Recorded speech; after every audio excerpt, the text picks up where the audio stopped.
60 రోజుల్లో మీతో ఇంగ్లీష్ అద్భుతంగా మాట్లాడిస్తాం. వెంటనే కాల్ చేసి జాయిన్ అవ్వండి.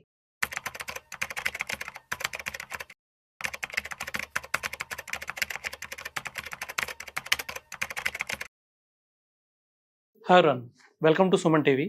నా పేరు రమేష్ పసుపులేటి. నేను యాంఫీ రిజిస్టర్డ్ మ్యూచువల్ ఫండ్ డిస్ట్రిబ్యూటర్ని.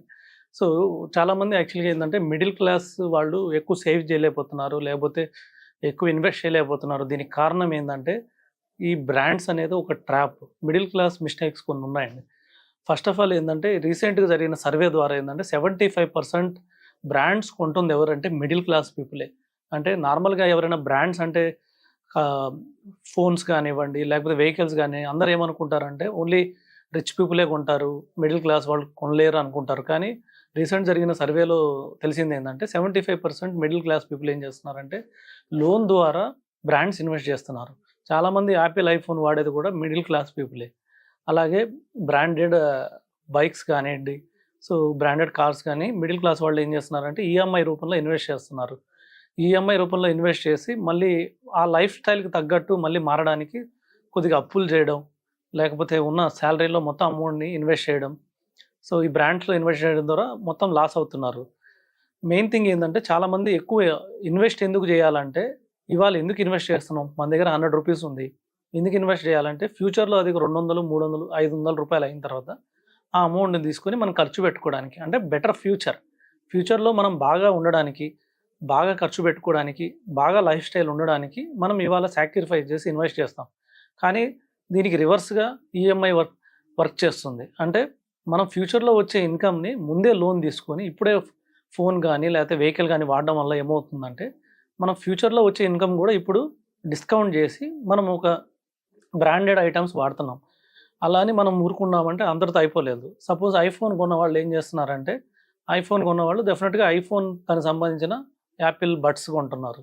అవి ఒక 20,000 పెట్టి కొంటున్నారు. సో వాటికి ఒక ఈఎంఐ, ఫోన్కి ఆల్రెడీ ఒక ఈఎంఐ 1,50,000 ఫోన్కి ఆల్రెడీ మంత్లీ ఒక 10,000 ఈఎంఐ. మళ్ళీ అది సరిపోనట్టు ఇయర్ ఫోన్స్కి ఒక ఈఎంఐ, మళ్ళీ అవి సరిపోనట్టు యాపిల్ వాచ్ కొంటున్నారు. యాపిల్ వాచ్ కూడా ఒక 30,000 ఉంది, మళ్ళీ దానికి ఒక ఈఎంఐ. సో ఇవన్నీ సరే యాపిల్ కొన్నాము, ఇవన్నీ కొన్నాము, సో వీటితో సరిపోయిందంటే లేదు, వీటికి ఒక బ్రాండెడ్ షర్ట్ వేయాలి.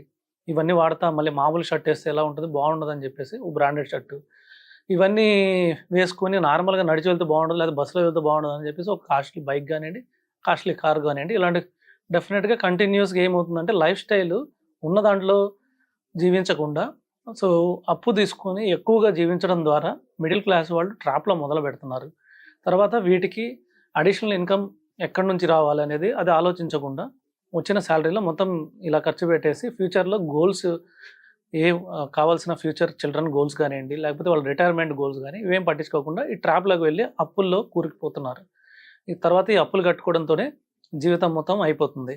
సో అందుకని చెప్పేసి కంపల్సరీగా దీనికి మనం ప్రణాళిక ప్రకారం ఇన్వెస్ట్ చేయాలి. సో ఫస్ట్ ఆఫ్ ఆల్ ఏంటంటే ఈ బ్రాండ్స్ అనేదాన్ని, ఈ పదంని వదిలించుకోవాలి మనం.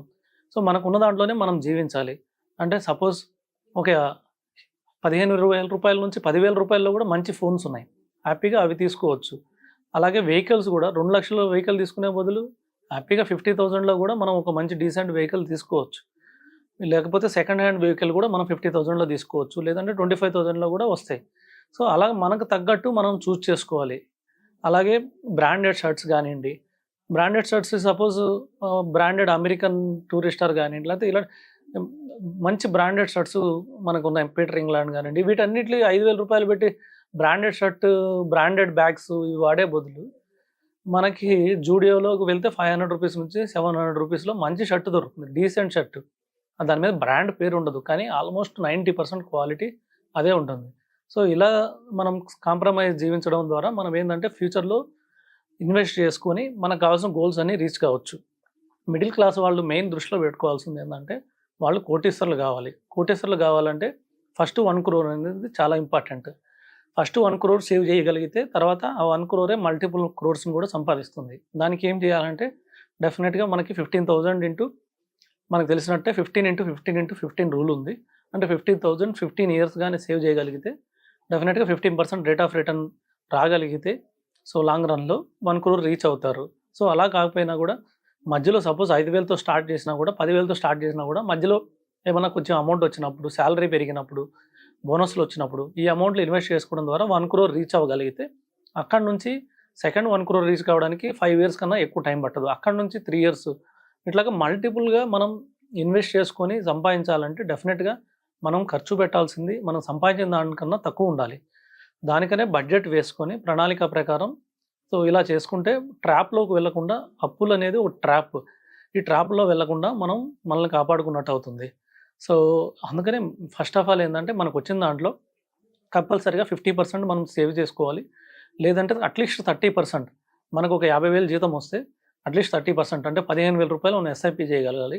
అదే 30,000 శాలరీ వస్తే కంపల్సరీగా 30% అంటే 10,000 రూపాయలు మనం ఇన్వెస్ట్ చేయగలగాలి. అప్పుడే మనం ఫ్యూచర్ గోల్స్కి అందుకోగలుగుతాం. ఎందుకంటే ఇప్పుడు మనకి చిల్డ్రన్ ఫీజు, మనకి ఇన్ఫ్లేషన్ మనకు తెలిసిందే చాలా ఎక్కువ ఉంది. వాటితో పాటు ఏంటంటే మనం ఒక హెల్త్ పాలసీలు ఒకటి తీసుకోవాలి. 10 లక్షల హెల్త్ పాలసీ అన్న ఈ రోజుల్లో ఉండాలి. లేకపోతే అసలు మిడిల్ క్లాస్ వాళ్ళు ఇబ్బందుల్లో ఉంటారు. అలాంటిది హెల్త్ పాలసీ లేకపోతే మళ్ళీ ఏమైనా ప్రాబ్లమ్స్ వస్తే సో ఉన్న ఖర్చులు సరిపోనట్టు, ఉన్న అప్పులు సరిపోనట్టు మళ్ళీ కొత్త అప్పులు చేయాల్సి వస్తుంది. అలాగే ఒక టర్మ్ ప్లాన్ తీసుకోవాలి. అంటే మనకేమైనా మనం బాగా అప్పులు చేసి ఏమైనా జరిగితే ఆ అప్పులన్నీ ఎవరు తీర్చాలంటే తర్వాత ఫ్యామిలీ మెంబర్స్ తీర్చాల్సి వచ్చింది. దానికోసమని ఒక టర్మ్ ప్లాన్ తీసుకోవాలి. వీలైనంత వరకు ఏంటంటే మనకు వచ్చిన దాంట్లో సర్దుకొని ఇంకా సేవ్ చేయగలిగితేనే డెఫినెట్గా మనకి ఫ్యూచర్లో గోల్స్ అన్నీ అచీవ్ అవుతారు. సో ఇలాగ ఫైనాన్షియల్ మిస్టేక్స్ని అవాయిడ్ చేయండి. బ్రాండ్ ట్రాప్లోకి వెళ్ళొద్దు. Thank you.